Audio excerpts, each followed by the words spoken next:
Good morning. Welcome to another episode of Hard Lens Media. I'm Kit Cabello. I'm joined here today with my fellow co-host Daniel Lupker. Sadly, Lauren Hahn and Paul DuPont are not in the studio, but they will be joining us perhaps next week. We are looking forward to really going over all these news stories and topics that happened last week, ranging from the Illinois primary, Elon Musk, to other current events that are happening as well. So, Daniel, I just recently found this article, and I can't think of anyone else to lead off on this story because we're both huge fans of Elon Musk, and I just found it right away. And I know you were working on a couple of projects, but it was just something to perhaps perhaps lighten the mood for you just for a little bit, because I know you've been working on a lot of stuff. So it has to deal with Elon Musk and Facebook. And I remember the text message that you sent to me, which was, hey, this is a great find. And I'm pretty sure a lot of people are talking about it now in regards to the future of social media and really what kind of impact a lot of celebrities and philanthropists and industrial leaders can do in regards to how we view social media, especially Facebook. So why don't you lead this article away and just tell us what's happening with Elon Musk and Facebook? So this goes into Facebook, which of course everyone's heard now because of Cambridge Analytica, and there's been a lot of threats that people are going to boycott Facebook. I've seen nothing to say that people are actually in mass numbers boycotting Facebook, but people are very upset at Facebook. Their stock prices dropped to the point that Zuckerberg has lost $9 billion of net worth, which to most people would be more than a small city, but for him it's that's just 10% of my income, or however much it is for him. Now, what was really interesting is that Elon Musk was talking about the issue with Facebook, and there's been this whole hashtag delete Facebook going around, and so someone tweeted at Elon, hey, are you going to delete your Twitter, your Facebook account? So in this case, it was delete SpaceX page on Facebook if you're the man, ? And then Musk replied, I didn't realize there was one. Will do.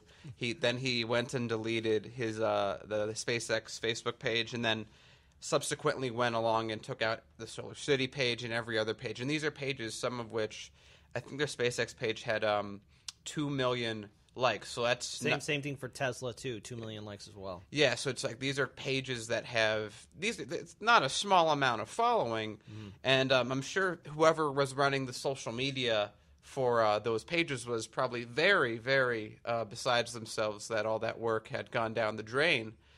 But Elon made a point that he was just gonna, because of what Facebook's doing, he was gonna delete his page on principle. What I think is important on this, how I look at it is, Elon, I've been listening to him talk about artificial intelligence and how he views Facebook's view on artificial intelligence. And there's been times in the past where he's more or less called Zuckerberg a child when it comes to this subject, and oh, he doesn't know anything on the subject.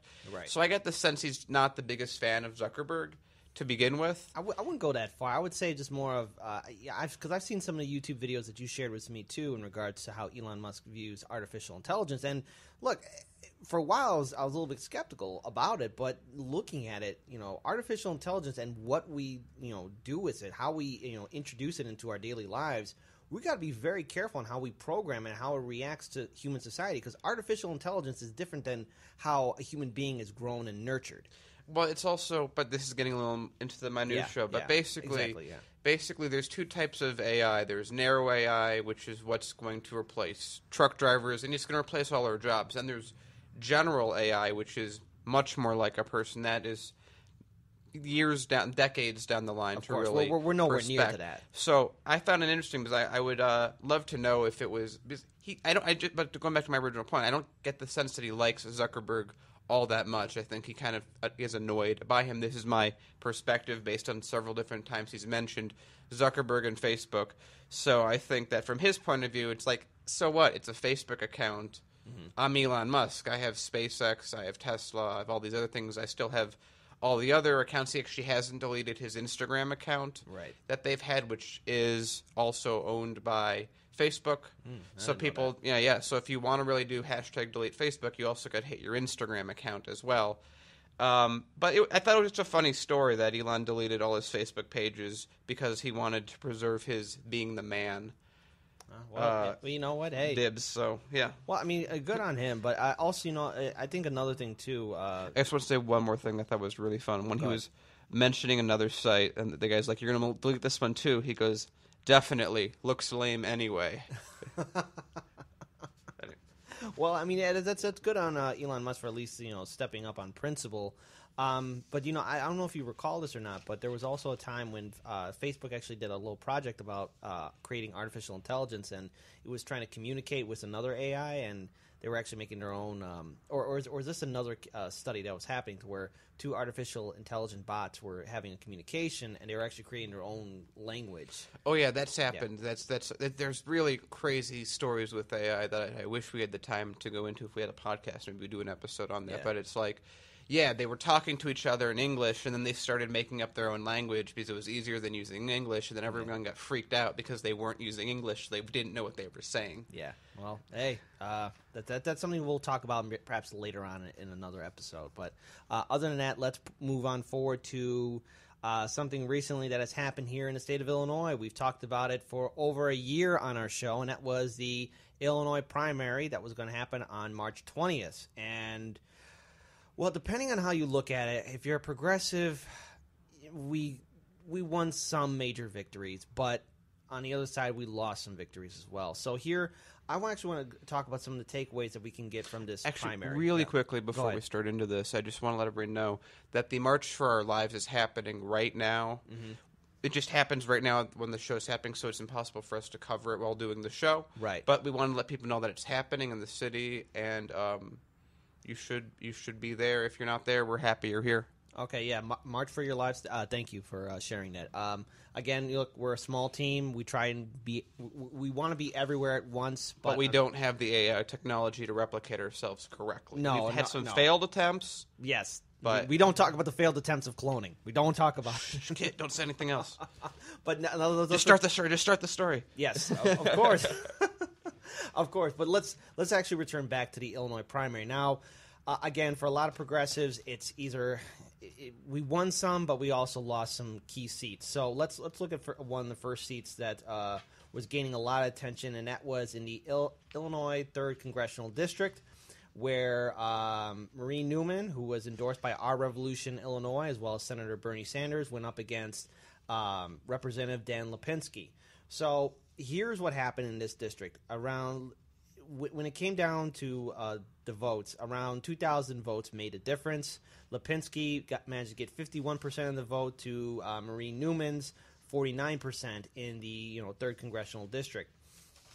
It's also important to note that early on, even during the when the votes were starting to get tallied in, there was a little incident with Will County to where those for one moment those votes weren't being counted in. We actually saw like a live stream from one of the political shows that we like to watch that was covering the primary, and who knows what happened. I mean, that could be like standard Illinois politics. I mean, Daniel, what are your thoughts on that? So I think on that, I really don't know what to say on it. It looks like it could if someone said to me, "Hey, it's Chicago politics cooking the vote," I'd be like, "Yeah, that seems like what happened." But if they also said they were also rather incompetent in how they were counting the vote, I would say, yeah, that makes sense that what happened. If they also said they just were they were putting in the forms incorrectly, I'd be like, yeah, that also makes sense and could be what happened.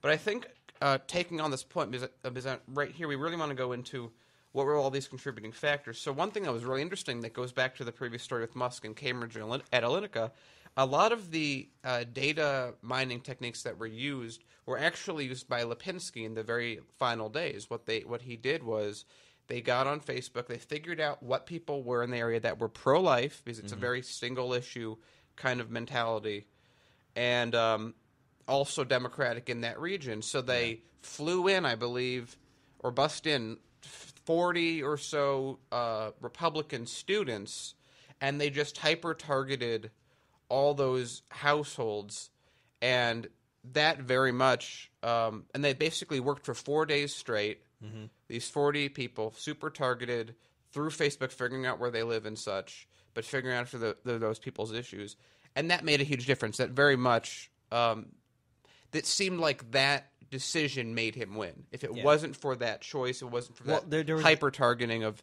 the people, he would have won. But I think going to the grander point that we're making with the primary was we actually overall had increased turnout. Right. Overall, and it was good. And actually, the Republicans had a decreased primary turnout, which is very good and very promising. The problem was only 3% of millennials voted, which I was very, very shocked by. Yes. Especially since millennials have, like ourselves, are very outspoken about politics, what they want change. I mean, if you had just the amount of students that could be eligible to vote in high schools that marched for their lives, we covered that at in Oak Park. If just those amount of people actually went, when I spoke to them, they said that they were planning to go out and vote. That was going to be a really big thing, that they were going to go out and vote after this, and that's how they were going to deal with these new politics. But what happened was they didn't. Yeah. Millennials didn't vote, and I'm really upset. It was very surprising, and then I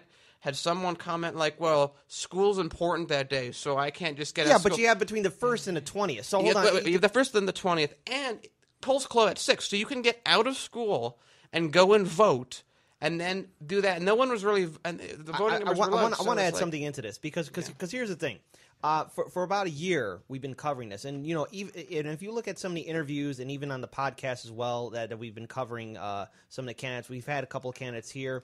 Daniel Bist, Anthony Clark, Chuy Garcia, just to name a few, even including all the SEC candidates. And, you know, there was one concern I did bring up to all of them, and that was, look, voter outreach, primaries, midterms specifically, have a low voter turnout. What is the plan for voter outreach? Now, all these candidates did a very good job in doing outreach. They were using social media and traditional media. They were getting their message out there. They were in the masses, in the crowds. I think the problem is that a lot of people, especially millennials, because look, I voted. A lot of people are still cynical and critical of the system. But my challenge to that is, okay, if we want to really challenge and actually challenge the system and reform the Democratic Party, it's going to require involvement and people to step up. 3% of our age demographic, that number should be higher. Okay, I'm disappointed by that number. I'm going to go a step further than that. I think it's really abysmal, and it says to me, millennials aren't as they don't care as much about the process as I thought they did. Yeah, 3%. It'd be one thing if it was like. And mind you, this 3% is for the Illinois primary. This isn't nationwide. Yeah, and I get that it's like people only care about presidential elections. People don't care about off-season elections, and people really don't care about primary elections. But for all the activism that I've been seeing throughout the state, all the people that have been, I have all these political views that I want to share and care about, to not vote in a primary where we had more progressive candidates than I think any other state primary has had so far. Yeah. And they had the issues that millennials have been asking for.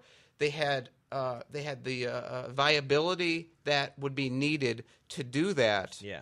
And millennials just sat on their hands and didn't vote. I know that there's some issues with like it was harder for people that were younger to vote, but that's not a real excuse when you have so long to do primary. And we were talking to people. We actually were speaking with Lauren before, and at her work, she would ask like, "Oh, have you voted yet?" And people were like, "Vote for what?" Like people weren't even aware it was happening. Yeah, and I'm aware that it's not like big posters and advertisements. I mean, except for JB's campaign ads, which were everywhere. Yeah. I'm just saying, it's like if you care about voting, I don't buy the cynical argument. I just buy a lazy argument that you didn't want to put in the effort to register to vote. There's also another thing to take from this too. Look, when Senator Bernie Sanders was running, it was gaining a lot of following. A lot of people were following through with that, but I don't think that energy maintained all the way up into the primary because people are screaming about challenging and reforming the party, especially the Democratic Party.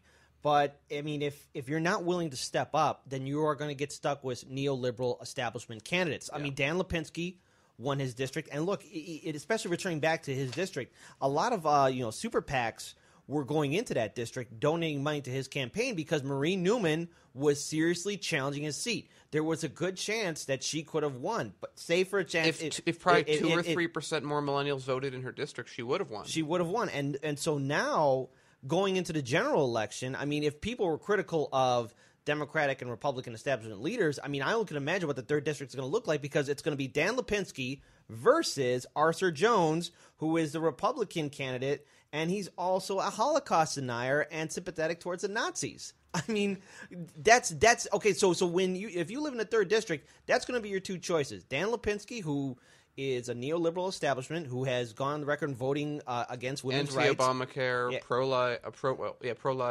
pro-life, and then you got then his challenger is a Nazi. So it's either establishment pick or the Nazi. And if a few people had come out to vote, this sentence would have been, hey, you can either vote for a Nazi or a progressive that wants to do universal health care, college loan, fight for women's rights. I mean, and look, I don't want to be part of that band that's putting down millennials. But look, I'm a millennial, and so are you, Daniel. I'm going to say we're not putting down millennials. This is like, guys, you should have stepped up more. Yeah, because, I feel like it's like for me, it was like I felt like I hoped.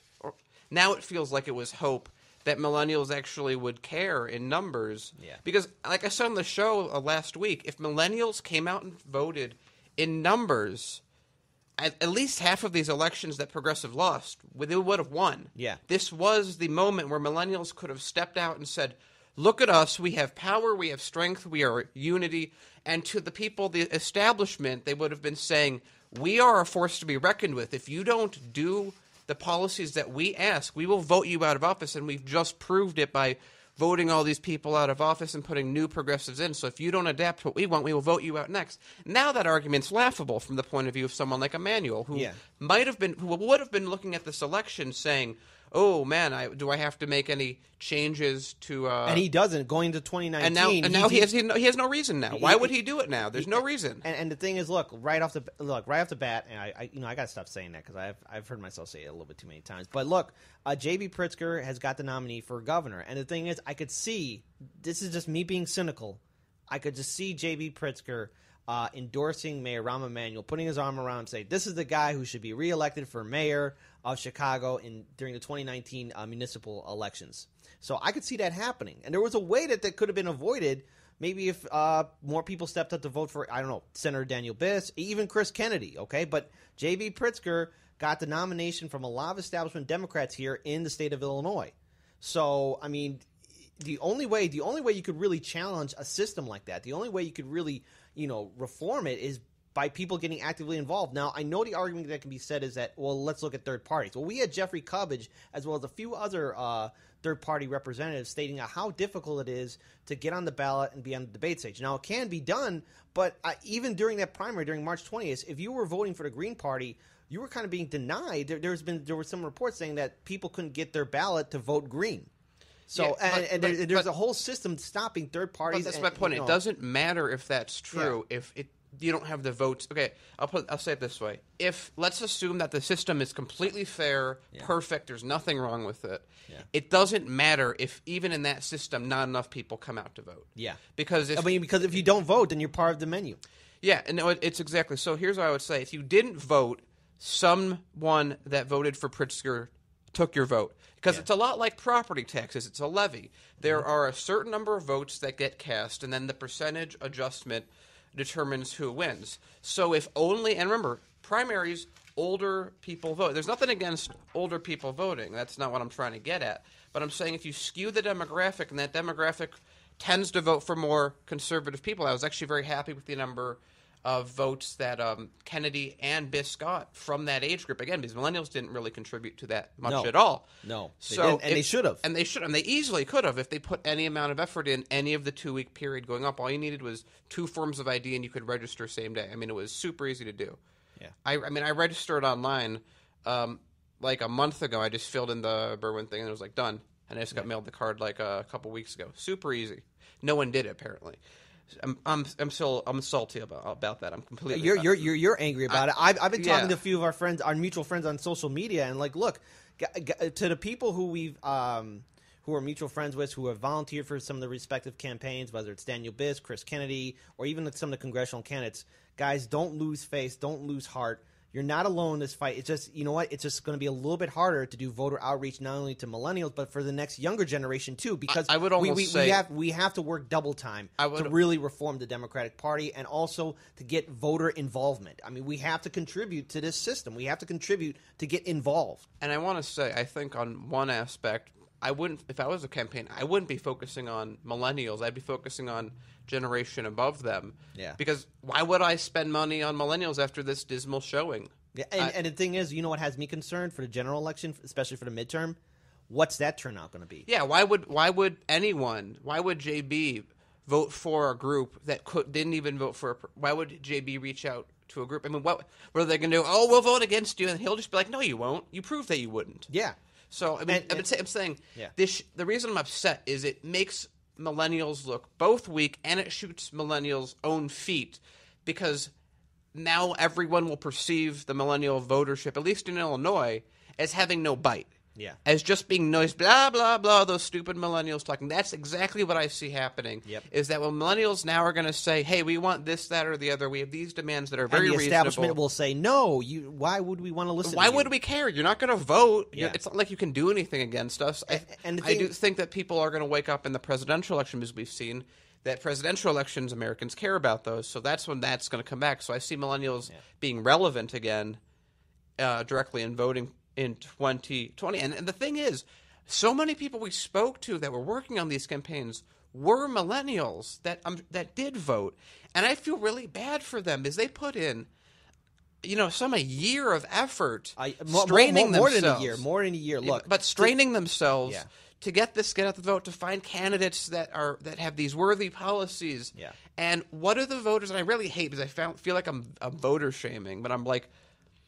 Well, how else are you supposed to react? Because look, I've been saying on the show, let's all do what we can to build a better future. Let's all contribute. Let's all step up to vote.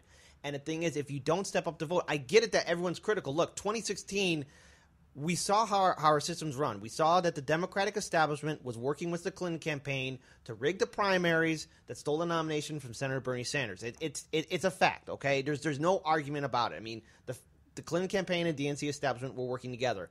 And what was everyone's reaction? Well, we got to reform the Democratic Party. We got to make it progressive.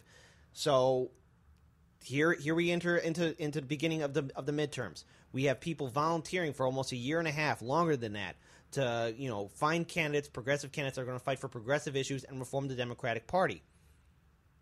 I could hear everyone applauding for that.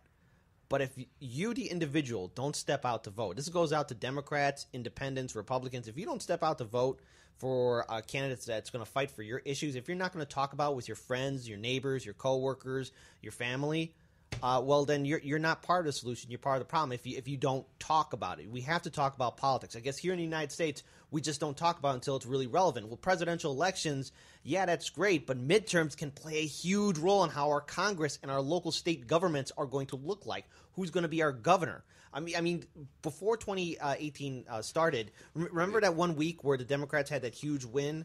It was in 2017. I think it was mid-December, where there was like a minor primary or something like that. In Virginia? In Virginia, New Jersey, as well as a few Texas. A few other states. I'm really sad Texas beat us too. I'm a little salty on that as well. Yeah, I mean, and the thing is, all those people went out to contribute and vote, and there's no way anyone can tell me that you didn't notice the campaign ads of Daniel Biss or Chris Kennedy or any other congressional candidate. Especially Pritzker. Yeah, even Pritzker too, all right? I'm not putting him in there because, Well, his ads were everywhere. But his ads were everywhere, but so was Daniel Biss, so was Chris Kennedy, so was everyone else's.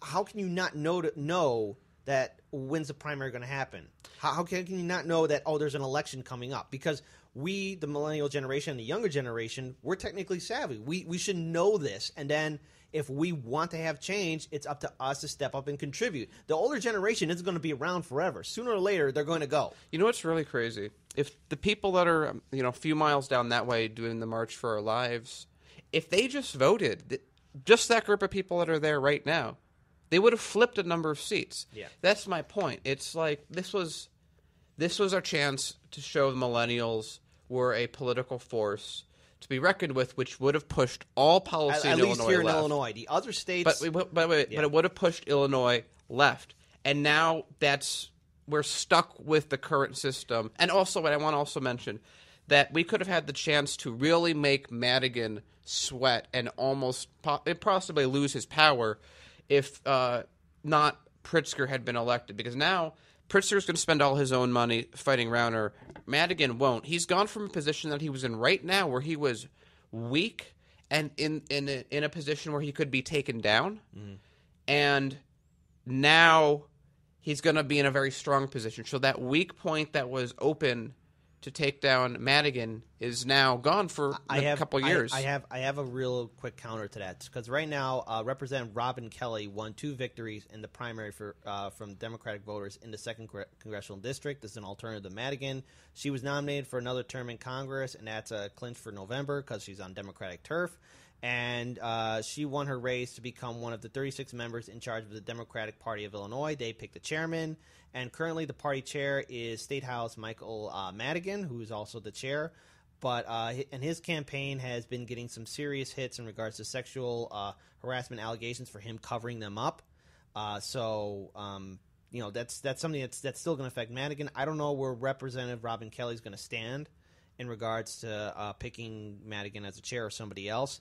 But we also had the SEC candidates, and we interviewed at least 6 or 7 of them on our show. And, the State Central Committee candidates, they play a huge role because they pick who will be our party chair. And for years, it's been Michael Madigan. It's like the board of a company. Yeah, it's an elected board of officials that get to pick who will be the chair of the Democratic Party. And like I said before, Speaker of the House, Michael Madigan, has been the Illinois Democratic Party leader as well as Speaker of the House for many years, 40-plus years.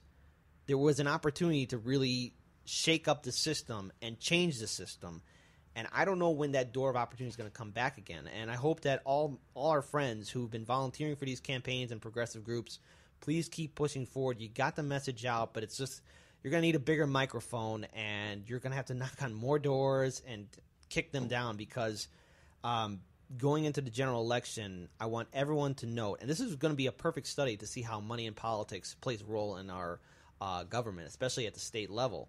You have 2 billionaires, our current governor, Bruce Rauner, the Republican, and now his challenger, J.B. Pritzker, who got the Democratic nomination. Both these men are very rich, and it will be the most expensive governor's race in United States history. So if you want to see how money in politics plays a role, grab a little microscope and look at Illinois during the midterm general election cycle. You're going to see countless campaign ads. I could see J.B. Pritzker saying, I'm a resistance to Trump, and I'm a resistance to Bruce Rauner, and Bruce Rauner's going to say, well, you can't trust J.B. He's establishment. He's Madigan's boy. He made all these crazy tapes with, crazy conversation tapes with with our former governor, Rob Blagojevich. I mean, I could just see all the typical campaign ads being played. And it's going to be disgusting, but it's also an opportunity to see, well, here's what happens when you don't contribute. Can you imagine if Bruce Rauner was going up against maybe Chris Kennedy or Senator Daniel Biss? Just how that election would have turned out? So those are going to be our 2 choices, and there was a way for us to fix it. And, of course, I need to mention that the Libertarians do have a candidate as well, Cass Jackson, and, that is a third option. But, again, to be a third party, they're going to be facing off with a lot of challenges from the establishment, and hopefully they'll be able to get their guy on the ballot and on the debate stage with those 2 as well. But we'll see, because Illinois has some very tough laws in regards to third parties. And I want to say one last thing. We've been this is a deep story, but we do got to move on. Yeah, we do. That don't expect the Illinois Democratic Party to care about any millennial issues, at least until 2020. Yeah. Don't expect it. It's done. They have, why would they? Why? There's no reason. You got. I want to say that people. It's like, I know it's hard to vote. I get that. There is a lot of cynicism and critical. There's a lot of cynicism and critical of people being critical. There is corruption. There is funny play with the voting numbers. We talked about that really in depth with Laura Chamberlain, but that's no excuse for 3%. That's an excuse if maybe 10% of people voted or 15%. Then it's like okay, well, we got a lot of people out, but we couldn't get 5% that we wanted to. It was too difficult. I got to say, for me, it was really easy. I live in Berwyn. I went to Berwyn, and Berwyn has a lot of known corruption in their election process. Yeah. And I went to Berwyn. I made sure I got a paper ballot, but when I registered to vote, I just went to their site. I filled out my voter card. And then I just waited for a month or so ago. I waited for it to come to me, print it out, and then I just went. My polling station was like 2 blocks away from my apartment. Mm-hmm. Actually, we were that day we decided to just kind of watch everything and not really report because we had been working a long time. Everyone in the company voted, and we ordered a pizza. And I talked to the delivery guy, and I'm like, hey. you know there's a vote today. And he's like, what? There's a vote today? And I said, do you live in this area? He's like, yeah, I live around here. And I said, do you have 2 forms of ID in your wallet? Mm-hmm. And he's like, yeah, I do. And I'm like, go 2 blocks down and register to vote. They close in 30 minutes. And he's like, okay. And got back. He voted. That's all it took was me to go, hey, don't forget it's vote today. Hold on. I'm getting off track. I understand. Look. You're not the only one who's angry about it. Before we move on to our next story, because I know you're going to be leading on this story. Look, I want everyone to note that everyone to know. Why did I say note? To know that I did an early vote. I know you voted on the primary on the day of the primary, but I did an early vote, and I also helped out one of my relatives vote as well. All it takes is just getting involved and stepping up. If we're going to be critical of the system, that's fine. But if we're not going to contribute and involve ourselves into reforming our voting is the only true power we have. That's in fact, it's the last power we have. And if we don't use it, especially to our age group, millennials and younger people, if we don't step up, well, then the political establishment has every right to laugh at us. The corporate establishment media has every right to laugh at us. They can then push aside people like Senator Bernie Sanders or Nina Turner or Tulsi Gabbard or any of the other high-profile progressive leaders or organizations. If we don't step up to really make our voices heard, what's it going to take? Another economic disaster, something just as devastating? 3% is not an acceptable number. We all have to step up to build a better future, and it's going to require involvement. Yeah, again, look, let's just move on, Daniel. From a very depressing story to a slightly less depressing story about how Congress preserves the ability to pay out sexual harassment settlements with taxpayer money. Again, people didn't vote. Why would they change it? I mean, they don't really have anything breathing down their back to change it. Why would they? So in this case, they passed some legislation, or they maintain what they have, where if you have a sexual harassment case going on, and you decide you want to pay off the staffer or whoever it may be that was sexually harassed, just charge the taxpayers. They'll pay for it.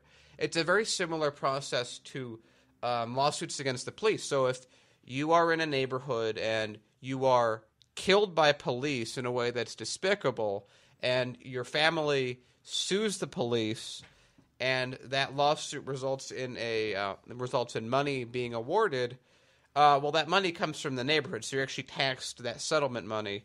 This is very much the same. So if your senator sexually harasses someone, they can, with your money, sweep it under the rug. And this was maintained. I mean, look, it shows again. They don't really care. This is federal. They don't really care about these issues, because right now we have the Me Too movement. We have this massive protest, which I wish voted, and I don't know exactly what percentage of that group that were doing the protests right now voted. That's a whole other question I don't know the answer to. But look at this. They feel so brazen that in this day and age where people are taking sexual assault seriously, that they can just charge the taxpayers for doing so. And again, in Illinois, I know it's different. Other states didn't have this low turnout that we did. Yeah. But perhaps that has to deal with a long history of corruption here in Illinois. But anyways, go on with the story. I mean, because again, look, here's the thing. Our taxpaying money is being used by our corrupt elected officials, Democrats and Republicans, to pay off the people that they may hurt or have hurt. And that doesn't boil your blood. That doesn't make you angry, because that should make you furious that that's being allowed. And the only way we can do it is by stepping up and voting, using our last remnants of power. We have a Congress currently that has an 11% approval rating. What do you think is leading to that 11% approval rating? We have people like this. But then when it comes time to challenge and remove those establishment leaders, if we don't show up to vote, well, they're going to keep on doing this. It's just that simple, and it's just as disgusting. And I know we have to move on to another story, because I know we've talked about the Illinois primaries, because we're going to actually return back to them, because I have to give out some of the results of what happened in some certain key districts.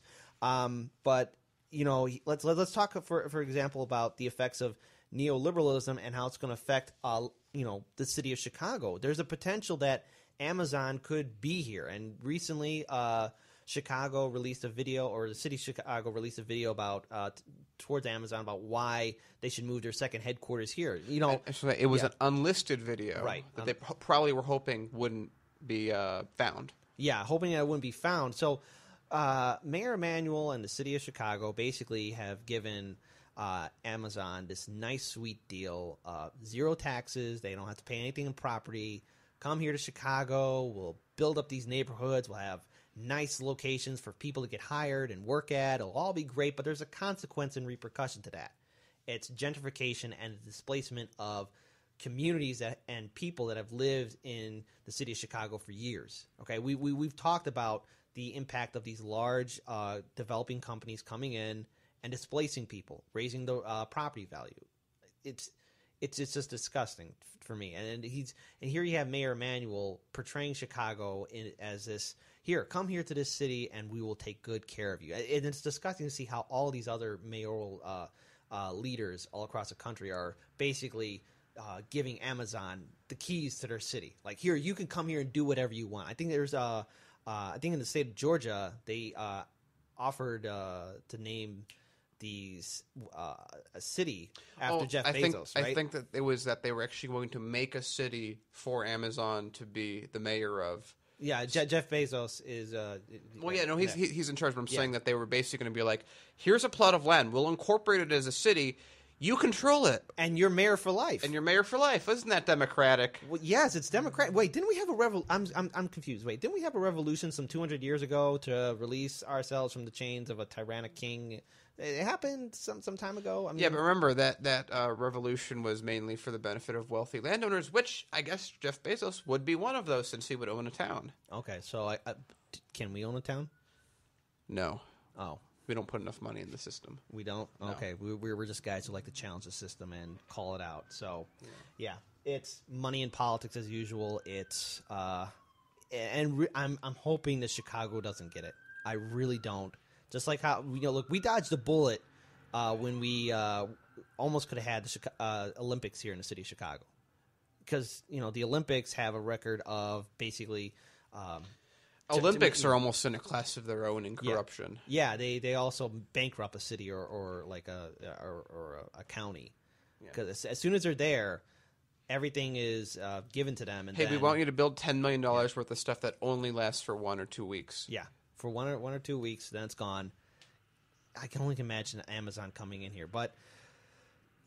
And again, this goes to Chicago's current planning for how they want to build the city, which is. Make it wealthier, which means also make it whiter. Yeah. Make Emanuel's plan is very much in line with making a second Silicon Valley type business here in Chicago, and that's what you don't have to worry about floods on the East Coast. You don't have to worry about hurricanes that are seen on the East Coast. You don't have to worry about earthquakes or big fires like you see on the West Coast. Here in the Midwest, all you got to do is our snowstorms. Yeah, and so Amazon would be able to move in. They have for Amazon's point of view, Chicago would be a very nice place. I mean, it's like I don't want them here. We're selling them here. We're selling ourselves out. And again, remember, millennials didn't vote, so it doesn't matter that we didn't want them there. We're not going to be taken seriously on our reservations on them being here because there's no base behind it. Right, and just another thing too, just so everyone remembers this, and please drill this in your mind. 2019 will be the election season for municipal seats here in the city of Chicago, ranging from, city council, alderman, Cook County commissioner, and even mayoral. If millennials are like, hey, look, we screwed up terribly. We didn't pay any attention to this primary that is going to have ramifications all the way up to the federal level. Yeah. Because if a lot of different things could have happened. Although, we'll get back to it. There's a much more positive side that we're not touching right now. We're really saving that for the next hour. We want to separate them just so the energies don't get mixed up. Yeah. But because we did have – I actually think that the primary overall, besides the millennial section, was actually really good. And there were some progressive candidates that have won. We'll hold that for now. We don't want to mix the mojos. Yeah. So, right now, this is what we have right now. We're going to be stuck with for a while unless – municipal elections, even fewer people voted. So millennials, again, you have an even more amplified opportunity to make an enormous difference. Is there an alderman or a Cook County commissioner that has for years ignored the plight and dangers that are in the community, and there's somebody who can actually do a better job? Yeah. Go ahead and vote for him. Remember, the alderman voted for a new police academy while at the same time ignoring the fact that our public schools are being denied funds. Yeah, and I just want to also get into that. So 2019, you have a chance to change the system here in Chicago, especially to the millennials. Millennials, younger people, older people, all of you, step up. We can change this city if we vote and if there are progressive candidates that are going to run. The only way those progressive candidates are going to run is if we show up in mass. If we're tired of Mayor Emanuel, if we're tired of Cook County officials, if we're tired of the aldermen, the only way you're going to do any type of change is by showing up and voting and letting these people know that they are public servants, that they work for us, not the other way around. Because that's what we're being dealt with right now in the city of Chicago. We have elected officials who think they could do whatever they want. And if we don't make our voices heard, they're going to do whatever they want. So I'm going to let everyone know about these results because I got to move on. I want to say, can we actually put those in the next hour? I think they'd be better there. I'd like to flip the that segment with this segment. Okay, I mean, I think we'll have more time to go through we'll have more time to talk about it. Okay. I think that'll be better there. Go ahead, Daniel. Then lead away on that. And I want to say one more thing on this, very quick. We are actually changing the way we operate as a company as a result of this turnout. When we saw what happened, we said it's clear that the issue is, or at least from our point of view, what we can act on, is that millennials didn't vote.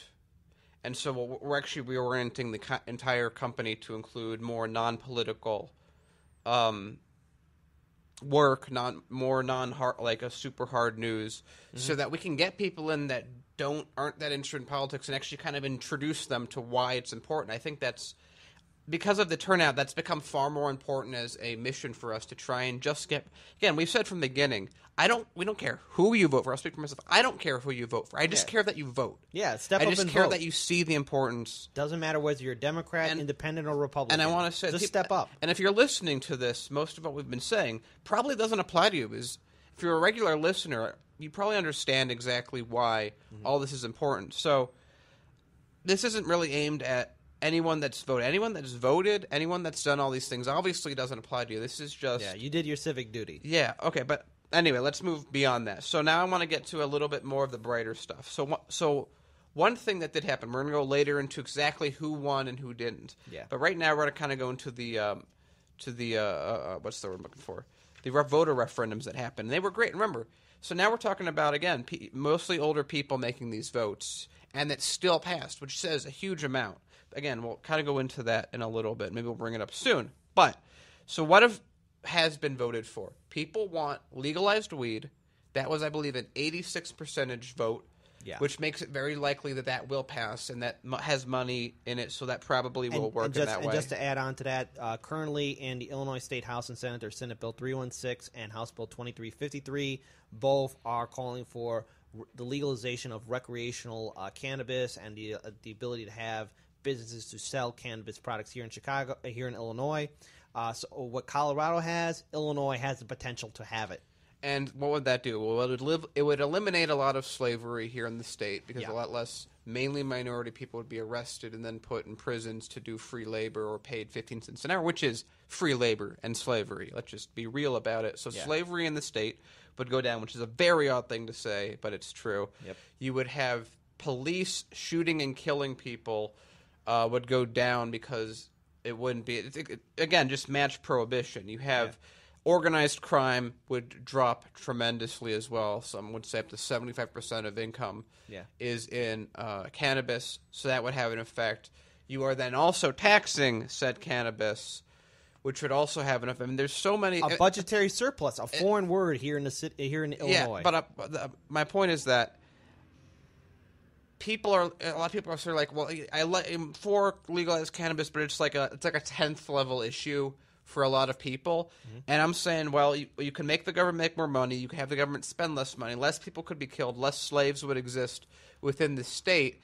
A stigma that was built on racism and actually paper mill lobby would finally be gone. And just the fact that it's a lie that cannabis is dangerous, just a complete and utter lie. Yeah. Shouldn't be scheduled at all. I mean, if cannabis was such a danger, Colorado would be a crater in the ground. But no, wait. 7 years or so, they've had budgetary surpluses to where they're giving, revenue like. Has it been legal that long there? I would think so. I think in 2010, they passed it or something akin, close to that, because I know it was a very close. I know it's a pretty big deal, especially in the early teens of the 2000s. Actually, I know you're right, but I remember Obama talking about it. Didn't place in my but head. I mean, imagine it, a budgetary surplus. We can actually increase tourism here in the state of Illinois. We can actually afford some of the services for people who need it. I mean, that's a great thing, and plus we end a lot of the prison industrial complex that's here.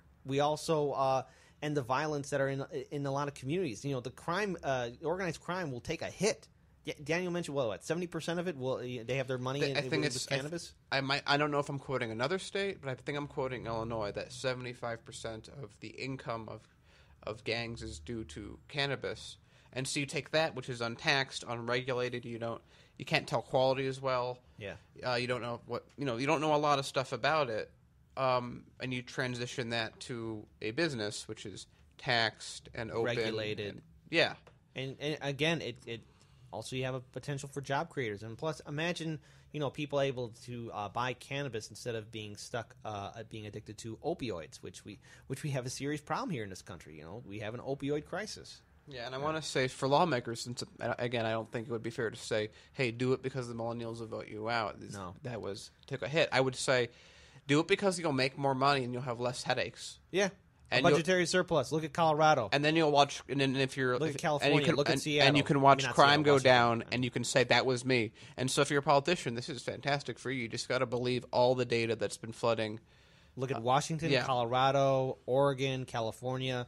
They legalized it, and they're doing just fine. It's time for Illinois. So, and also, if this is an issue you care about, find out where your state senator and state house representative stand on Senate Bill 316 and House Bill 2353. And so now I want to jump back to the other big win, which was 75% of people voted to remove the restriction on rent control, because rents in Chicago especially have just kind of gone out of control. Going into gentrification, it's pricing people out of neighborhoods. This is something I'm trying to figure. None of these are, of course, binding, but I would be very surprised if they actually acted on this vote. I'll be very surprised if they actually do anything to do, even with the 75% approval, because we've shown that doesn't matter in a lot of instances, because when people are voting for rent control, they want to have rent control because rents are going so high, and they especially mentioned in the article that it's Latinos, especially, that were in favor of that. Yeah, neighborhoods like Pilsen are really affected the most by gentrification right now. I mean, look what's happening there. Yeah. So, but the point is that I don't think anything's going to happen, because the entire plan of the city currently is to gentrify areas, and it's harder to do that when you have rent controls in place, because that takes away the ability to make someone's rent go from $500 to $1,200. Right. And also, returning back to one of our stories that we covered, Amazon. If Amazon comes here, you think the city of Chicago or Cook County is going to listen to what the voters say? Well, please don't put Amazon here, because as soon as Amazon's here, that the city government, the Cook County, they're just going to go in favor of gentrification. We've had numerous people here talking about how they have to deal with these elected officials who turn a blind eye or close a door or pretend to listen to them and not even care. Again, to just kind of reel back for a second, we're not against the concept of Amazon coming to the city. We're against Amazon coming in and destroying the lives of thousands of people who've been here for years because of city ordinances, which are intentionally kicking them out. Whether the city could have spent a lot of this time and money retraining all these individuals. I mean, why, if you want a new Silicon Valley, why don't you train all these students to do code? Why don't you do that? Oh, well, we're going to do it, but once they leave and it's mainly white people that are in those clusters, then we're going to do it. That's the way. And from Emmanuel's point of view, it's like, well, if you're looking at Englewood or something like that, it's like, well, I could either invest in the community. No. Wait. Let me finish. You can either say, hey, these are people who are in the dire straits. It's been this way for a while. I'm going to really start figuring out the systemic issues that are causing people to live like this in Englewood. Or you can just say, I don't want them. Put them in the suburbs. They're not my issue. Gentrify the area, raise prices, make them move out, rebuild the area, give them all we've talked before on previous shows about that.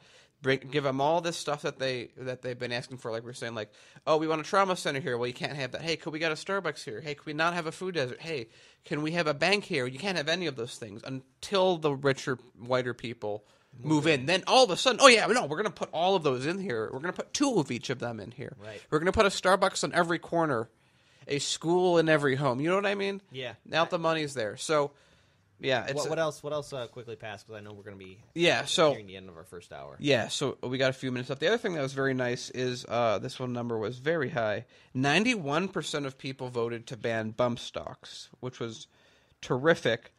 And then an additional 87% of people want to deal with the opioid crisis, want to put more money into it.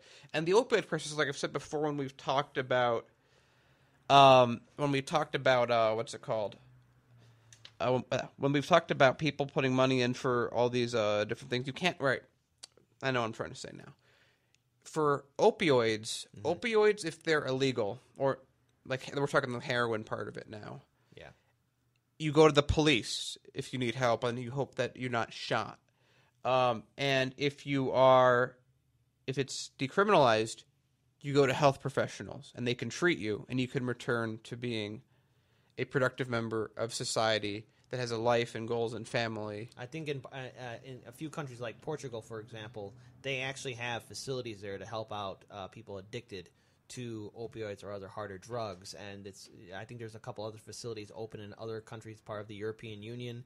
And look, they have locations there to help people get over their addiction and make sure that they're not using the same kind of poison over and over again to really get themselves sick. Look, at the end of the day, we all need to remember that if we don't contribute or even get involved in voting, I'm very glad that we got all four of these issues, even though they're non-binding, passed, because it pushes us forward to making a more progressive society.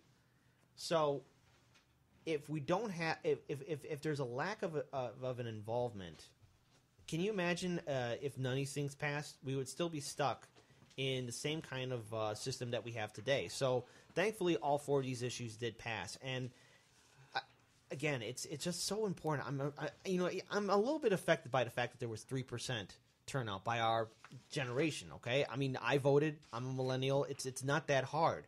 We had from the 1st till 20th to really make a real change, and we're going to go over the results in the second hour. So, I want everyone to know that Heartlands Media, the reason why we're able to do this is because of your support. Anyone who's watching or listening to us on q4radio.org, 1680 AM, or even watching us on our Facebook live stream, or even sharing our content on YouTube, Twitter, or on Instagram, thank you guys so much, because you guys sharing our content, subscribing, liking us on Facebook, it really helps us out. And those who contribute to our Patreon page, you guys, you're the main heart and backbone of Heartlands Media. It allows us to build more content and to produce more of this, so that you guys can enjoy it and share it and get informed.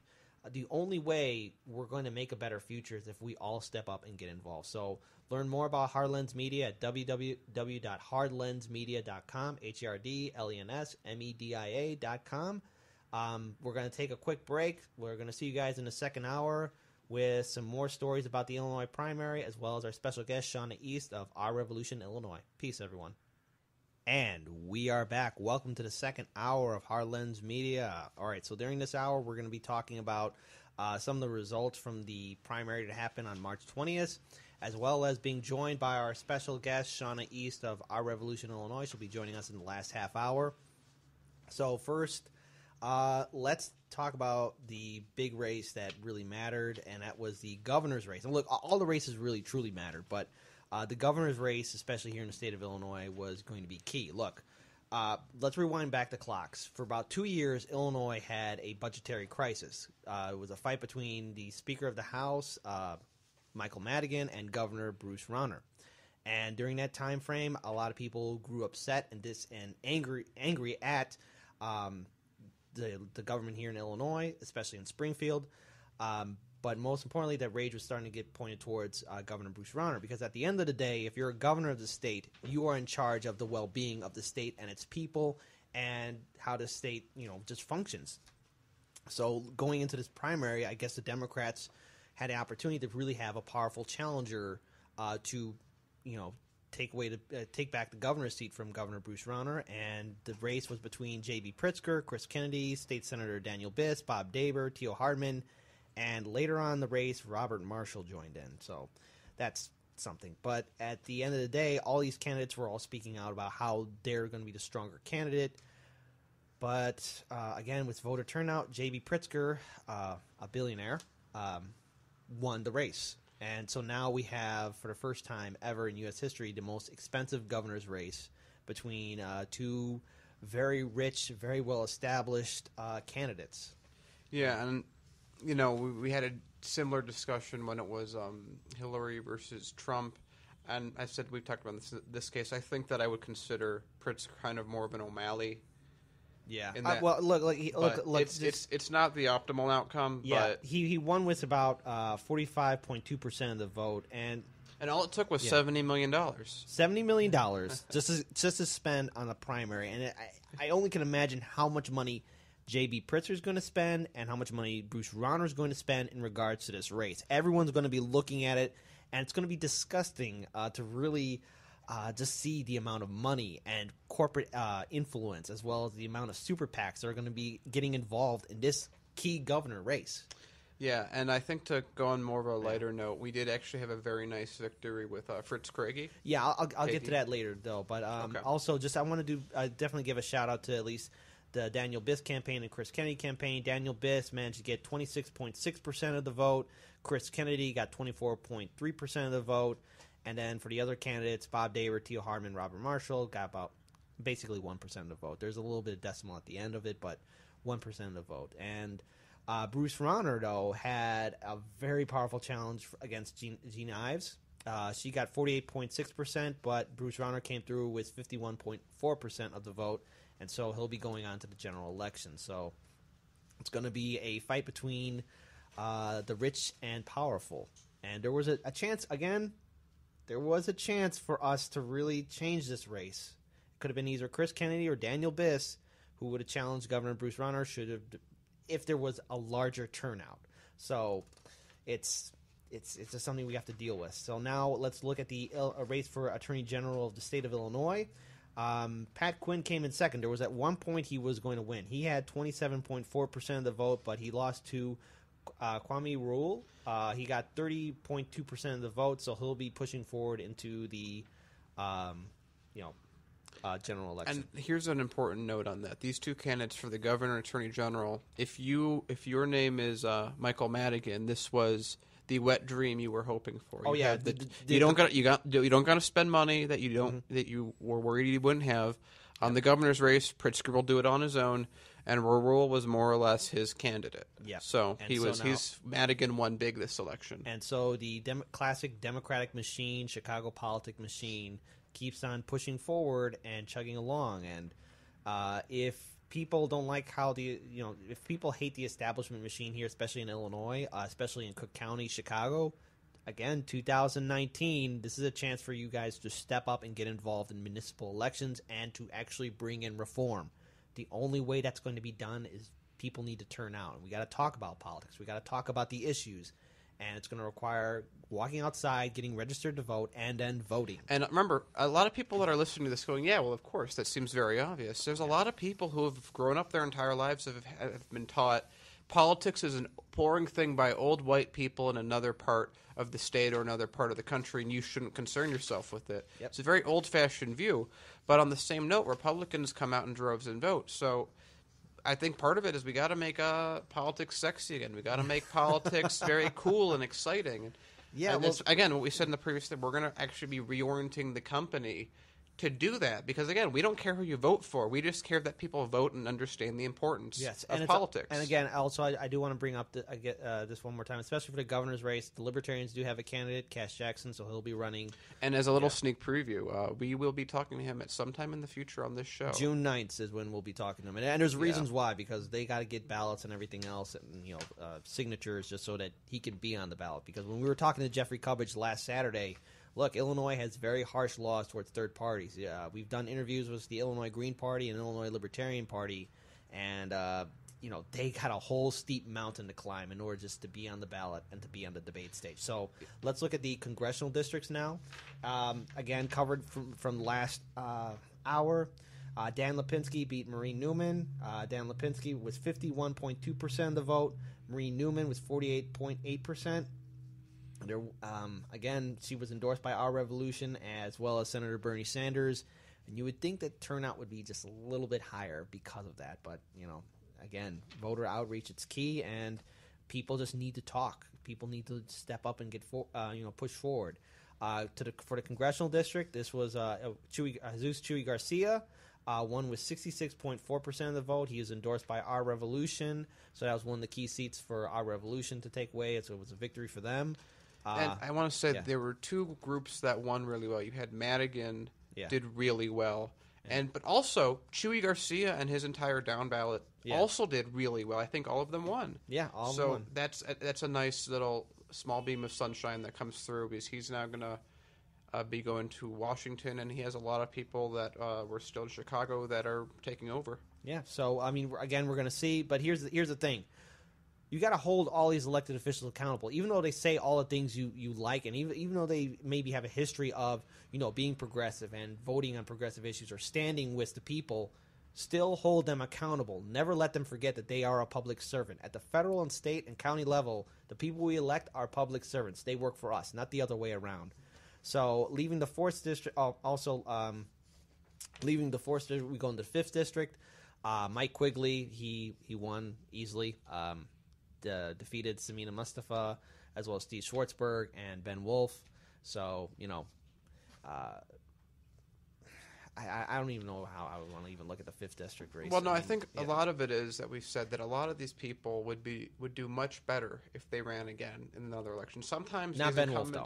Not Ben Wolf, for a lot of reasons. But Samina could run again if she has the effort. She keeps building up connections in between election cycles, since Quigley likes to spend all of his time in Washington. That shouldn't be too hard. Yeah. Build up those connections. He's already given herself some name recognition. Yeah. Same would go to Anthony Clark if he chooses to do the same path. A lot of these people, you're talking about a very corrupt system that we've only just recently started putting effort in correcting and fixing. And by we, I mean a lot of these candidates. And if they ran again, they're going to do much better next time. Sometimes if you want to siege a city, you got to do it twice. Yeah, and so but here's the thing: Samina Mustafa had the endorsement of Justice Democrats as well as a few other progressive organizations, so she does have a chance to really make a larger impact. We interviewed her a few weeks before the primary, so check out that interview out if you guys have a chance. There is a fighter, there's someone who cares about progressive issues, and more importantly, stands by her word. So all the best, and hey, she ran a very good campaign. Hopefully she doesn't give up, and the people who volunteered for her campaign don't give up either. So, going forward, Cook County Board President Tony Preckwinkle won with 60.7% of the vote. Bob Fioretti got 39.3%. The Republicans had no candidates running for that. For Cook County Assessor, though, this is a pretty big deal because we've had him on our show. We also interviewed him for Can TV. Fritz Craigie, who's also endorsed by Our Revolution Illinois, as well as Our Revolution. He got 45.5% of the vote, beating out Democratic establishment candidate Joseph Barrios. That is a huge win because, look, under Barrios' watch, the city of Chicago has basically been more in favor of the large real estate developers and favoring them in regard to property taxes, whereas we are stuck. And not to mention, it has a whole history under his watch, under Joseph Barrios' watch, as being Cook County Assessor.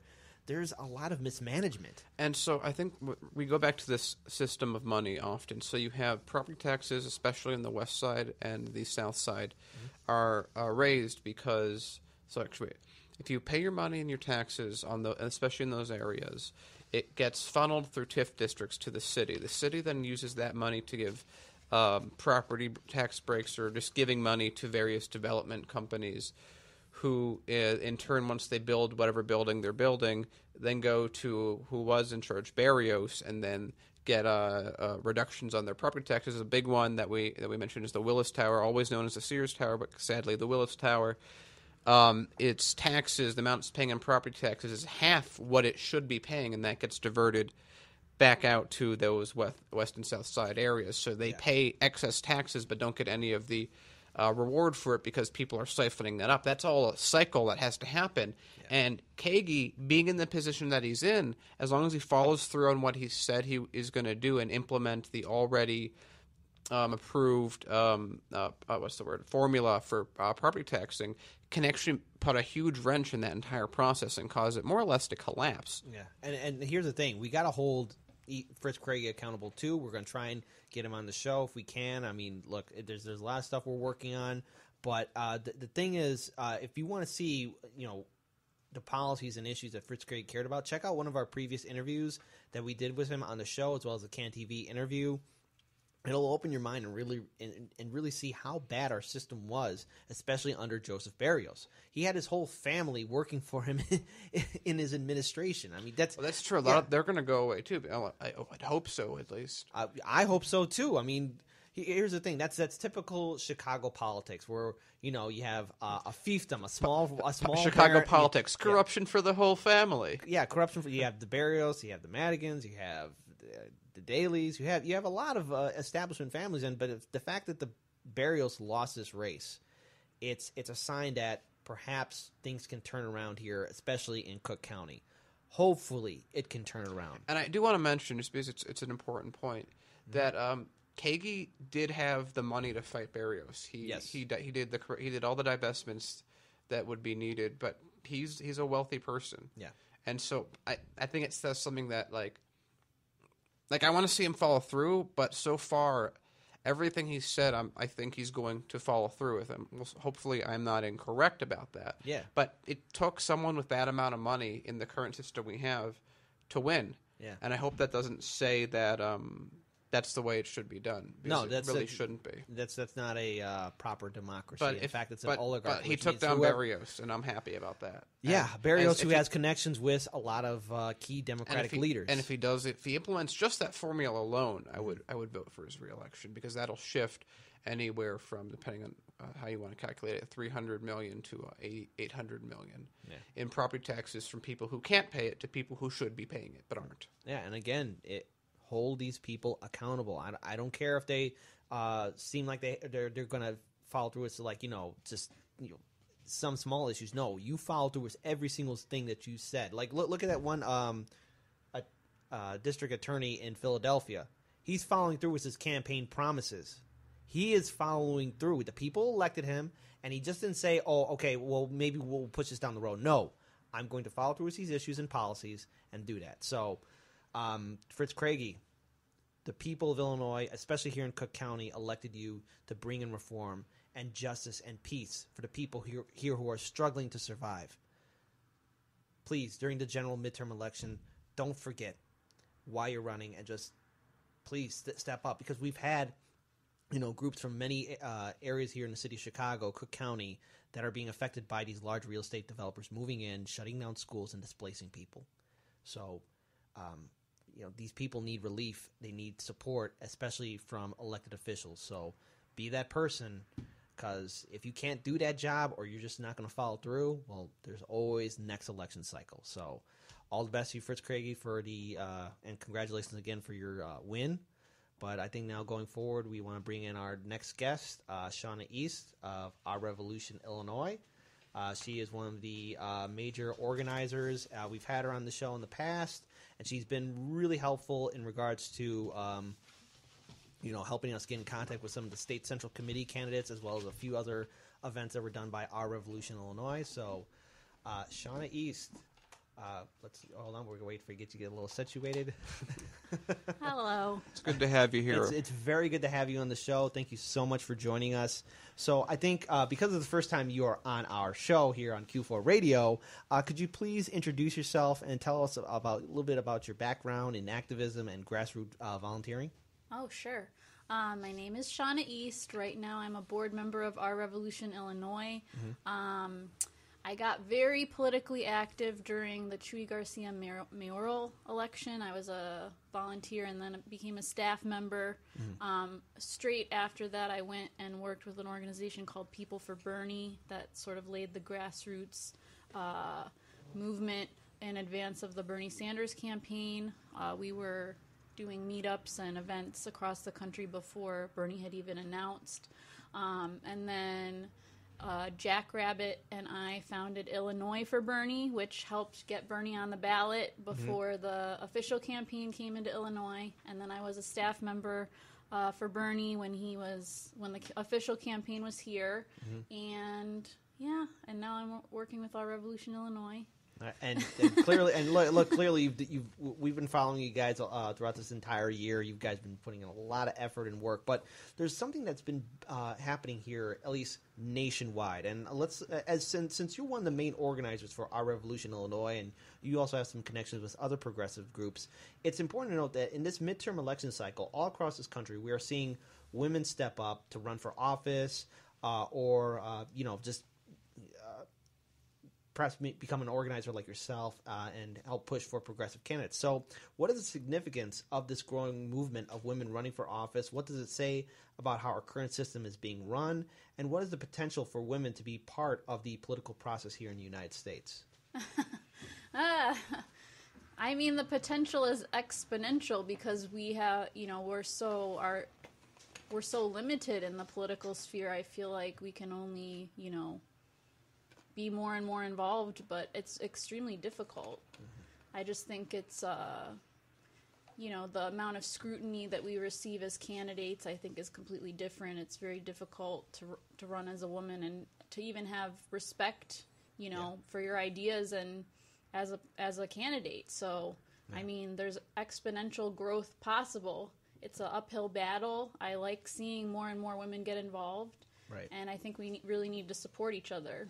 Right, and so, I just can't help but look back at how Madigan was really treating some of the SEC candidates, or even how Marie Newman was kind of being treated during her congressional run. It's quite clear that when you have strong women candidates, especially progressive candidates, challenging the establishment barely blinks an eye when it wants to steamroll them aside and just say, nope, vote for our pick because our pick's number one. Definitely. I mean, especially in Illinois politics, I'm a little cynical when it comes to the folks who actually get elected. I think they tend to be male and they tend to be sort of like bullies, sort of like, real blowhard type characters. If you look at like Rahm and our different governors over the years, like, I don't know, Illinois kind of likes to elect jerks. Going to that, because I think the Illinois primary gave some significant wins for Our Revolution Illinois, but other key races were lost. We went over this during the first hour and a little bit of the second hour, and this has to deal with the fact that there was a low turnout, especially amongst millennials and younger people. There is a lack of information and serious, there's a lack of information about how our system is run, and there's some serious criticism towards our system, and it mainly has to do with what we saw in 2016. So how do we get millennials and young people involved and informed about our electoral process? What is the voter outreach that's necessary to really bring in people in mass to really change how our system is run? So I'm sort of going to flip the script on you because I think the criticism is being placed on the voters when I think it's a systemic problem. I think the amount of corruption, the amount of big money influence in politics, people are disenfranchised, rightly so, and I think unless we start to change some of these things, unless we start to fight the corruption and fight back against big money influence in politics and stop blaming the voters for not being excited about the candidates that we're putting out there, people aren't going to be engaged. I don't blame voters. Like, they don't know why, they don't know how. It's not that they don't know politics affects their lives, but they're like, what can we do? We fought for Bernie, we did this, and we can't win. Like, they just feel like, what do we do? Right.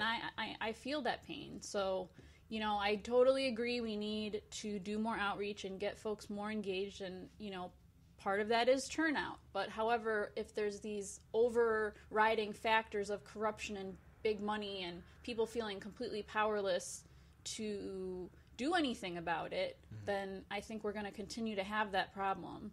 So let's return actually to money in politics. We've all seen how Citizens United and McCutcheon's decision actually affects our democracy, and for the most part, we've always seen that the person with the most money always wins. So what have you seen in regards to money playing politics during this, money in politics playing a role during this primary between all the various races. What have you seen firsthand, and really, how bad is it? So this morning I woke up at 5 a.m. and I was thinking about this interview, and I was just sort of like running, the events through my head of what's happened all during this election cycle. And the one conclusion I came up with what am I going to say during this interview is, unless we get big money out of politics, nothing is going to change. Like, Illinois politics is completely in peril, I think, right now. And it's not just Pritzker. We saw this in the state central committee elections. So we had people who heard Bernie Sanders call out for, regular folks to go run for office, local level, the down ballot revolution that he talked about, get involved. We had just regular folks that want to make a change. They want to help the Democratic Party. They want to make it more transparent. They want to do all the good things. And then look at what happened. We had Madigan putting in money against them, tens of thousands of dollars against them, and calling them fake Democrats, calling them every slanderous, libelous name in the book. Right. And these are great people. I know all of them personally, and they would have really made a good. They would have helped the Democratic Party of Illinois, and they were pushed out of the process completely. And it's happened with other. A lot of the progressives who won had to align themselves with Mike Madigan. So it has a ton of influence in all that's happened this election. And real quick, too, because one of the candidates that was actually targeted by Michael Madigan's campaign is Elizabeth Lindquist, and I've known her for a few years. She's volunteered and was an organizer with Represent Us. She's also helped out with Wolfpack. She's a strong progressive. She is nowhere in line with the Tea Party. And when I saw that thing, I was like, no, that is not Elizabeth Lindquist. That is not who she is. She is a fighter. She cares about progressive issues, and she stands with the people. The fact that Madigan did that character assassination of her really left a bitter taste in my mouth and how I look at the Illinois Democratic machine, because I know who she is and what she stands for, and she is not a Trump supporter or a Tea Party person. I mean, that's what he was saying in those campaign ads, and that was disgusting. That was being reached out to the voters. And that's how I feel about a lot of Elizabeth's one of those candidates, and I've known her now for years through the Bernie campaign. But a lot of the other folks I knew as super volunteers, they were Bernie delegates. They're very hardworking people that dedicate thousands of hours of their time just to helping regular folks and bringing forward issues that regular people care about. They're good people. Yeah. These are the people who should be public servants. Yeah. But those people can't win. So, Daniel? I want to say, earlier we were talking about, before you were on the show, how we were 3% turnout. You were pointing out that was between 18 and 25 specifically that had that. I would say in the specific case that we had an issue with that. It's we didn't expect that. We expected more involvement. It changed my perception on those voting groups. So I think it took away from what was the really bigger piece, that the overall primary, for me at least, turned out about how I predicted. I made a lot of predictions behind the scenes, and Kit could probably vouch for a lot of those. So I think that in general, the primary actually did fantastic. The turnout that we got would be unthinkable 2 or 3 years ago. Even close to that would have been unthinkable. How do you feel? What do you think our Revolution Illinois did? How do you think it affected the primary? It's it's a new organization under Sanders' ideals. What do you think what effect did it have on the overall primary? I think really just, getting the word out as far as our networks. We have email, we have social media, we have ways to get to the press, and we have, a certain amount of access to be able to promote the candidates that we endorse. So these are candidates that maybe wouldn't have gotten that amplification of their message. We are a new organization. This is our first cycle actually endorsing candidates. So hopefully over time we'll have more resources and build our organization, and we'll be able to make more of an impact. But I would say this cycle, it was mainly just an amplification of those candidates' messages and getting the word out about these candidates that we endorsed, and a lot of them were Bernie delegates and people related to the Bernie Sanders campaign that folks might not have heard of otherwise. Do you think it'll be fair to say that what our Revolution Illinois has done in this cycle is going to be very helpful in the 2020 election. You've built up infrastructure. Don't forget 2019 as well. In 2019, that infrastructure has been built up. You have, like you said, you have press connections. We have different connections with different organizations, and that takes time to build up. Do you feel like this is going to continue to snowball in subsequent elections? I mean, I'm hopeful. That's what that's what we definitely want to happen. I think it just depends on what direction we go from here as an organization, as far as building structure and getting grassroots involvement, getting real members involved and volunteers engaged in a way that we don't yet have that capacity. So that's something that I definitely want to see happen. Another thing that was a major impact, I would say, the biggest impact I think we had on this election cycle was with the Cook County Assessor's race. Yeah, which is very key. We've interviewed Fritz Craigie twice. He was on CAN TV and even on our show, and it's quite clear that his message was reaching out to a lot of people who've been affected by gentrification and being displaced from their communities. Because basically, since the Tax Divide series came out in the Chicago Tribune last June, I believe, so this is where they started to expose, they did an investigative report on Berrios' office for over a year, and they started releasing, some of the corruption and information about the systemic racism and stuff like that. So since then, this has been our number one issue, has been fighting Berrios. And then Fritz, around that time, decided to get into the race, and I think he was a Chuy Garcia donor in the past and had been a donor to progressive candidates, and so we started, talking to him and looking at him, and we were skeptical at first of Fritz too, because he's a very wealthy guy. He was from a hedge fund manager, or he was from the financial. Yeah, Berrios did an attack ad on him, but that was proved to be false. Yeah. What the information that they were releasing, but it would surprise me, because that's Berrios is an establishment candidate, part of the Madigan machine, Illinois politics. I mean, that's how Berrios acts. When in doubt, lie about it. Yeah, when in doubt, lie. Well, a lot of progressives are naturally skeptical of people that they see as being ultra wealthy, like a Pritzker or something like that. So at first we were, we have to get to know Fritz. We didn't automatically say, oh, he's running against Berrios, we endorse. We had a period of time where we really got to know him as a candidate and felt comfortable that he, his heart was really in the right place, and that he saw the injustice that was happening in Cook County, and that he really wanted to make a difference and implement the taxation models that had been studied and, were more equitable and would definitely save hundreds of millions of dollars for Black and brown communities. And so after that point is when we ended up endorsing him.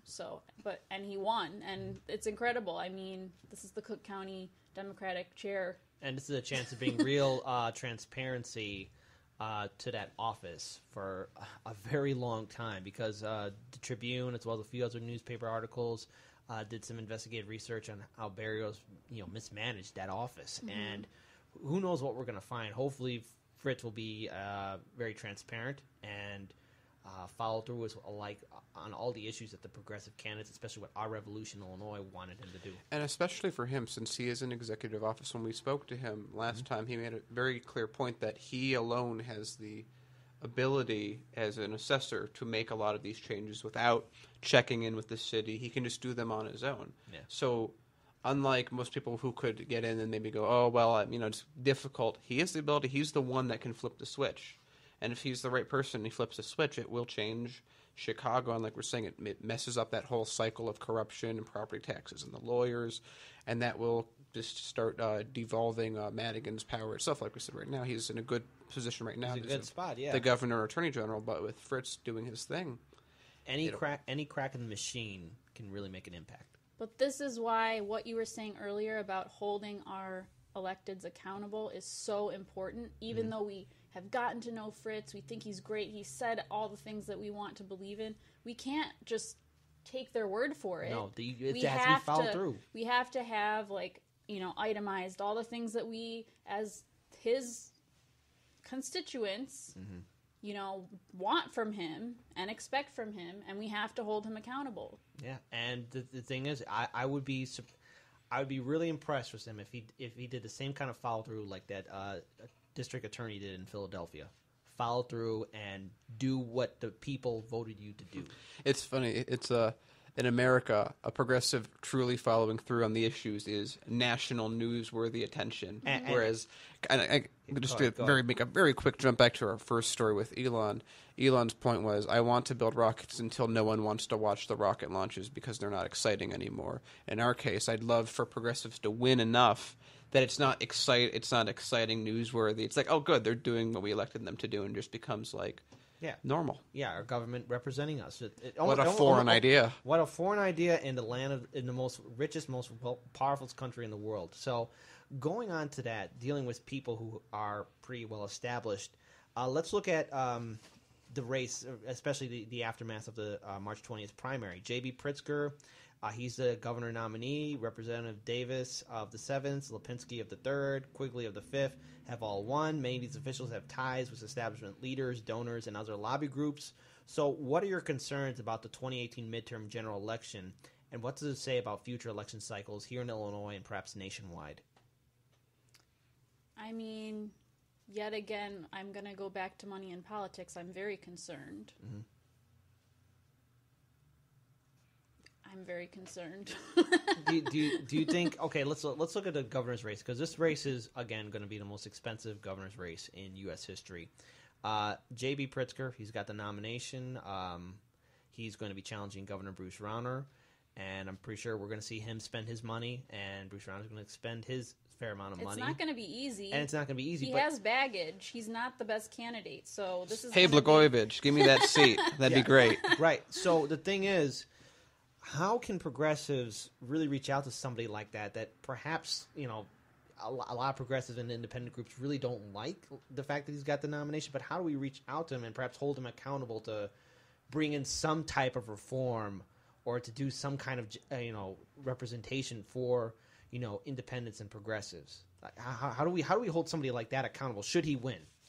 So I don't think we should wait till he wins. Right. First of all, right. It should start now. If he wants our vote, he has to start acting like he gives a shit about cares about what progressive values. He has a lot of what the Democratic Party is doing that I think is a huge mistake is they don't feel like they need progressive voters. Right. They aren't trying to charm us. They aren't trying to hear what we want or implement any changes that we need and J.B. Pritzker is the same way. He hasn't reached out to progressives. So I would just want to add that this kind of we were talking about in the previous hour. If I'm J.B. Pritzker, if I'm any official, and I see 18 to 25 in vote, I mean, I would say that we had this primary, we had a very strong selection of really nice progressive candidates all the way through in many different areas. And again, I'm really happy with that they won the amount that they did. I think that, especially for Daniel Biss and all the challenges. But beyond that, what do you think it's? Actually, wait, I'm going to turn this over to Kit. I have to figure out my question exactly. But it's like, why would he care about any progressive issue if he sees, well, if I do everything they want, 3% of them will turn out for me? I think there's much more than 3% that would be qualified as progressives. I think progressives are very politically active, actually. Yeah. So I think, for once people are over, the initial shock and trauma and grief that we are going through right now, I think it would be wise to sort of come up with the places where Pritzker is falling short. And if he wants our vote, then we need to start talking to him about how he needs to change and come left on some things that he's not left on. And I think a problem is a lot of people are saying, like, they're public people like Troy LaRaviere, for example, is saying, we just need to get behind JB because we got to beat Rauner and, like, let's just get over it. Go to JB. I'm for JB now. That is the wrong strategy. Mm-hmm. That is completely the wrong strategy. That means you're going to accept JB as he is today, and you're going to vote for him no matter what. So you're coming from a losing position. Right, and that's not how you win elections. That's not a way to hold them accountable. That's not a way to get what we need. So once we're over the grief, I think progressives should, coordinate and come up with some areas where we can see improvement. And if he wants our vote, he should talk to us. So then, call me, JB. So then, let's actually look at this, at another angle. Is it possible to even hold the DNC accountable? And how do we also hold progressives accountable, even if they are endorsed by establishment Democrats that have been part of the problem or cover up abuse? Most notably, Michael Madigan. He's been covering up sexual harassment claims in Springfield.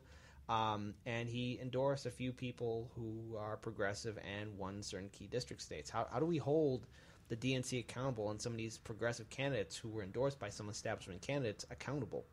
I mean, I talked about this in another interview with you guys, and I did see, not that I think a woman being sexually harassed is an opportunity. Obviously, that's a terrible thing to say. I would not hope that for anyone. But Elena coming forward with her story was an opportunity for progressives and people who have sort of been having to work with Madigan, be under his thumb and, cooperate with him, or else. I think that was definitely an opportunity for us to hold him accountable, and it was missed. Mm-hmm.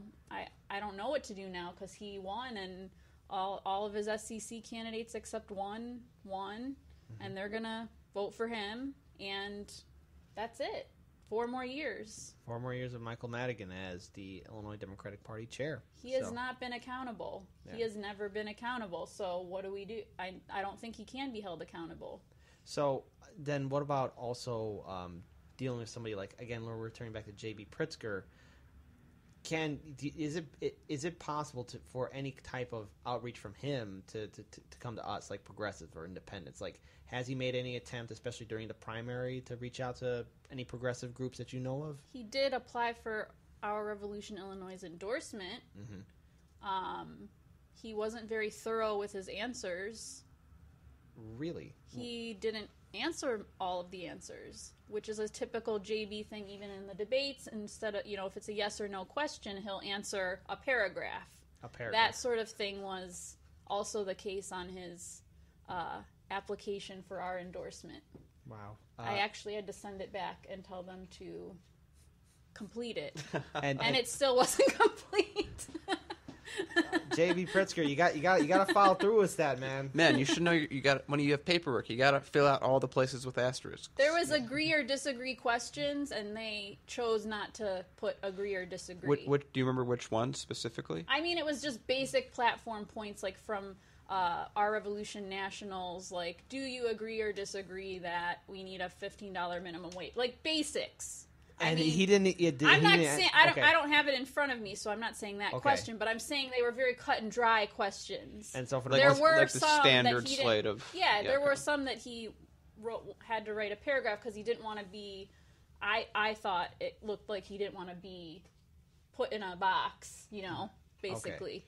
and that was JB. Oh boy, JB, come on! You know what? You got to be a little bit smarter. If than that. him and the Democratic Party establishment were smart, they would be approaching progressives because we have a lot of great ideas. I think a lot of ways that people could be more engaged with the Democratic Party would increase voter turnout. But maybe they don't want that. Looking at the general election, of course, Rich Craigie's got the nomination. And there's a few other Our Revolution candidates that have pushed forward going on to the general election. What will be your organization's plans, at least going forward for this midterm general election cycle? I mean, we haven't, had our post-election debrief or any planning sessions yet for what we're going to do, so I can't really say right now. But obviously, if all of our candidates that won the primary, we're going to continue to support and push for them to win in the general if they have an opponent. I think that's a given without having to coordinate with the board on that statement. Actually, go ahead. So just kind of do some stuff that I know can't really be answered yet because it hasn't happened, but I'm going to ask it anyway. Do you think the experience that you've gained from this election, do you think it will be easier to do all this again if that's the path that our revolution chooses? In the municipal elections, those are smaller areas. You're not going statewide. You're just going in Cook County, where you guys and a lot of other progressive groups are much more active in. Do you think that the 2019 race is going to be more? You can do more in it. It's going to be quite a challenge because this, I mean, think about it. All 50 wards, the mayoral, and then we'll have multiple progressives in each one of these wards probably. I mean, there already are wards that I know of that have multiple folks that are progressive running against each other. So it's all about how and if we build our organization and our resources to be able to handle this. Mm-hmm. Like right now, we don't have the capacity to handle every ward, you know, an endorsement in every ward and, you know, being very active in every single camp. Like, we don't have that capacity right now. And I think we could be a force to be reckoned with, but it's just about what approach we take as an organization and how we build. Right. I want to also ask a question because, you know, we know a lot of the same people, especially those who have volunteered for a lot of these progressive candidates. What do you want to say to people who are perhaps disheartened or, you know, saddened in the fact that, you know, there was a low turnout or that their candidate didn't win? What do you want to say to them directly if they're feeling disheartened? Like, how do we keep people motivated to be continuing to be actively involved in our political system? For the folks who had a particular candidate that they were really fighting for, I think a lot of these candidates were first-time candidates. Mm-hmm. And, I mean, think about Bernie. He ran how many times before he won?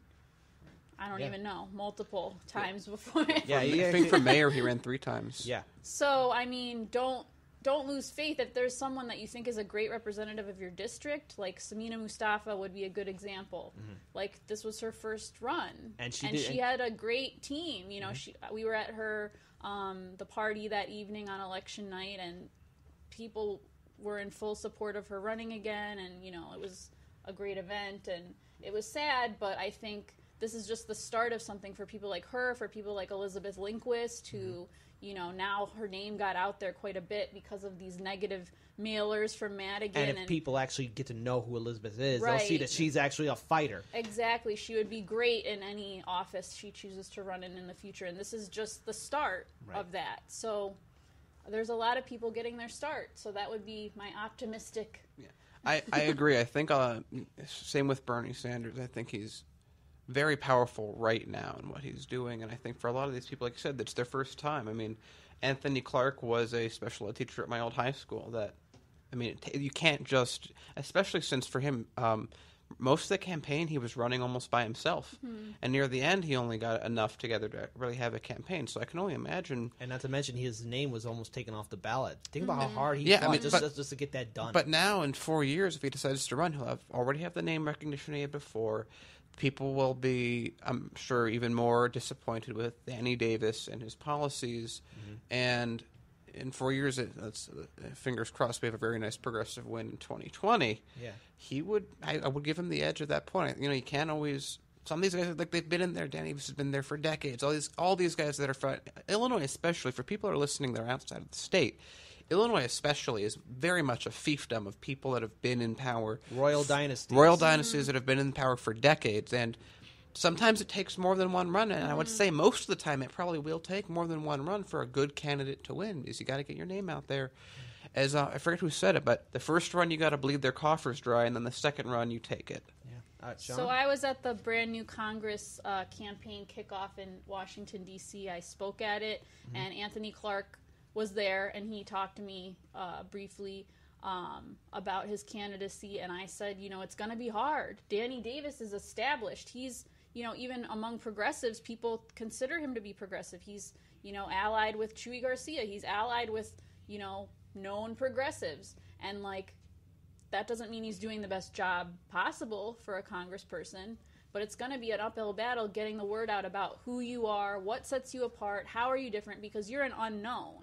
Right. They know Danny Davis. He's a known quantity. You're unknown right now. And, like, we went to go see him at a forum, like, the Saturday before Election Day with Danny Davis and Anthony on gun violence. Mm-hmm.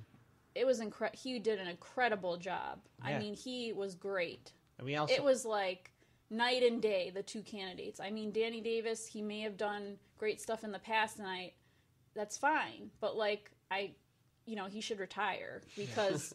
Anthony Clark was, like, on point. He was, like, energetic. He had the energy. He wanted to make a change. He wanted to, like, fight for the people. And I just didn't feel like that fight was there with Danny Davis. he was more talking about stuff he had done in the past, like, oh, I did this in the past, I did that in the past. People don't want to hear that. Yeah. Their communities are in peril. They want to know what's going to happen now. How are you going to fight for us now? And yeah, Anthony lost by quite a dramatic margin, but I don't think he should quit. No, I think Danny Davis is going to retire eventually, and I would even say that I don't even think he lost by that much of a margin. Again, considering all the different circumstances that and everything pushed out on him. And Davis had but he was about 25% to 75, something like that. But I mean, like, right? if you're fighting Danny Davis, who has this money, who has the incumbency, who has the name recognition, like you no, said, I know. has that. I think a lot of people, almost across the board, 25% seemed to be a very good average that a lot of them did. And again, I think that it's all these new organizations, Our Revolution, New Congress. I mean, Justice even us, Democrats, since we're covering this, and not all other people are. I see it as what's the 1-year-old doing against the 50-year-old in a lot of ways. Right. And I think 25% is a very good start. Yeah. Mm-hmm, And so, definitely. final question, Shana. So, in case people want to learn more about Our Revolution Illinois, where can they learn more about you guys? Where can they find you on social media? We have a Facebook page, Our Revolution Illinois. Mm-hmm. We have a website, ourrevolutionil.com, and you can contact me, SHANA, at ourrevolutionil.com, if you want to talk to me. All right. Well, that's a fantastic note to end it on. Shana East, thank you so much for joining us. It's been a real pleasure to have you on the show. And to all our viewers and subscribers, if you want to learn more about Heartlands Media, visit our website. If you want to support us so we can help contribute to build more shows like this, support us on Patreon. That's our main heart and backbone. And to everyone, peace, and let's all do what we can to build a better future. See you next Saturday, everyone.